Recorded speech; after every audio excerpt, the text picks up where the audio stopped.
তারেক কোসান ঘটনাটা কোন সময়? তারেক কিভাবে?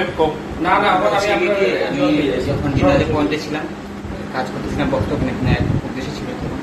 যখন দুজন পাবলিক বক্তব্য দিচ্ছে, বক্তব্য দেওয়ার পর 3 নম্বর যে আসছে এসে বলতেছে দালালে এসে বলে গালিগালা করতেছে। তারপর আমরা চলে যাচ্ছিলাম।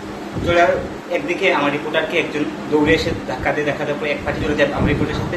তখন আমি বারবার করতেছি যে আমি কোনো নিরপেক্ষ কোনো কিছু করতেছি না, নিরপেক্ষ। তারপর আমাকে বলে দালাল, গালিগালাজ করে তারপর আমাকে স্ট্যাম্প আর বাস দিয়ে বাড়ি শুরু করতে হবে। এক পর্যায়ে আমি না পেরে দৌড় দেওয়ার পর দেখা গেছে আমাকে বুলোটা করে ধরে নিয়ে আসছে। তারপর আমি এক জায়গায় ঢুকে গেছিলাম। এখানে পর সবাই আমার সাংবাদিক যারা বাইরে আছে ওরা আমাকে নিয়ে আসছে। ক্যামেরা কি করছে? ক্যামেরাটা পুরোটা টান করে নিয়ে ভেঙে দিচ্ছে, গুঁড়ো করে দিচ্ছে। আমি বারো বলছি যে এটা আমার না ভাই, এটা আমার না, এটা অফিসের। তারপর কোনো কথা শুনে নেয় না ভাই। এটা দেখা গেছে আমি আমার লাইফের সিকিউরিটি নেই, এই জন্য আমি দৌড়তেছি।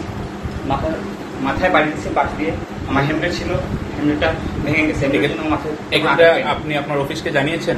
না, আমি এখন কিন্তু এখানে এই মাত্র সেভ হয়েছি, এখন অফিসকে জানাবো। ওকে।